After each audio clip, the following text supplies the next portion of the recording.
Assalamualaikum warahmatullahi wabarakatuh. Selamat pagi anak-anak sekalian.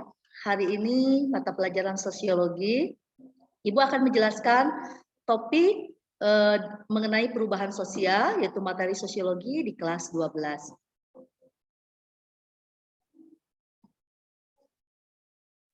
Perubahan sosial merupakan suatu perubahan yang terjadi pada lembaga kemasyarakatan dalam suatu masyarakat yang akan mempengaruhi sistem sosialnya, seperti nilai, norma, sikap, perilaku, maupun kelompok-kelompok sosial. Perubahan sosial itu dapat terjadi karena perubahan kondisi geografi, perubahan kebudayaan, komposisi penduduk, ideologi, ataupun penemuan-penemuan baru di dalam masyarakat. Mengenai kondisi geografi, adanya perubahan cuaca dari panas ke dingin maupun sebaliknya. Perubahan kebudayaan. Di setiap daerah akan mengalami perubahan kebudayaan karena terjadinya akulturasi dan asimilasi. Begitupun dengan komposisi penduduk di Indonesia terdiri dari berbagai macam penduduk. Di antara beberapa penduduk di daerah itu terdapat penduduk yang jumlahnya banyak maupun yang jumlahnya sedikit. Makanya pemerintah mengadakan suatu perpindahan penduduk yang namanya transmigrasi. Perpindahan penduduk dari pulau yang padat penduduknya ke pulau yang jarang penduduknya.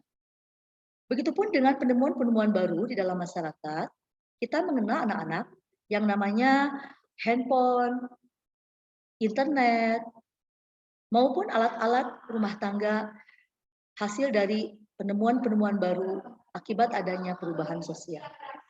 Perubahan sosial ini akan mempengaruhi keseimbangan sosial yang telah ada. Beberapa perubahan akan memberikan pengaruh yang besar, sedang, maupun pengaruh yang kecil. Nah, anak-anak, mari kita lihat beberapa pengertian perubahan sosial menurut para ahli. Menurut William F. Ogburn, batasan ruang lingkup perubahan sosial mencakup unsur-unsur kebudayaan, baik yang bersifat material maupun yang tidak bersifat material, atau biasa kita sebut dengan imaterial. Dengan menekankan pengaruh yang besar dari unsur-unsur kebudayaan yang material terhadap imaterial. Menurut Kingsley Davis, perubahan sosial merupakan perubahan yang terjadi di dalam struktur dan fungsi masyarakat, seperti tumbuhnya pengorganisasian buruh dalam masyarakat kapitalis, yang mana akan menyebabkan perubahan-perubahan dalam hubungan antara buruh dan majikan, yang kemudian akan menyebabkan perubahan-perubahan di dalam organisasi politik. Menurut Gilin dan Gilin, perubahan sosial merupakan suatu variasi dari cara-cara hidup yang telah diterima, yang disebabkan karena adanya kondisi geografis, kebudayaan material, komposisi penduduk, maupun difusi penemuan-penemuan baru di dalam masyarakat yang bersangkutan.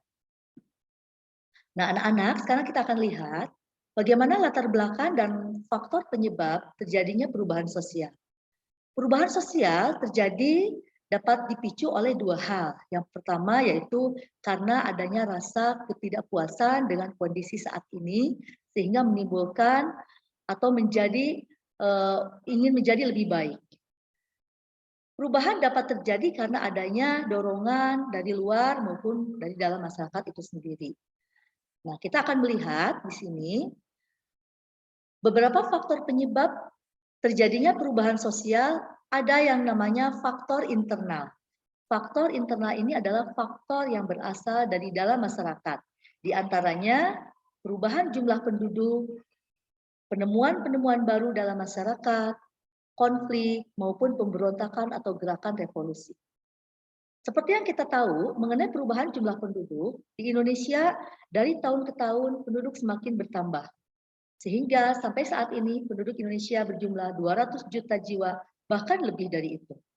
Yang kedua, adanya penemuan-penemuan baru. Seperti yang sudah Ibu bahas tadi di depan, bahwa penemuan-penemuan baru itu bisa karena adanya kemajuan di bidang ilmu pengetahuan dan teknologi. Terjadinya konflik, atau biasa kita sebut dengan perpecahan. Kita mengenal ada beberapa konflik di Indonesia, salah satunya yaitu Gerakan Aceh Merdeka. Selanjutnya yaitu pemberontakan atau gerakan revolusi. Di Indonesia pun pernah terjadi yang namanya pemberontakan G30 SPKI atau biasa kita sebut dengan Gerakan 30 September. Itu terjadi pada tahun 1965 yang mengakibatkan ketujuh orang jenderal menjadi korban. Nah, anak-anak kita akan lihat sekarang faktor eksternal atau biasa disebut dengan faktor yang terjadi dari luar masyarakat. Di antaranya karena pengaruh alam, karena peperangan, dan karena pengaruh dari masyarakat lain.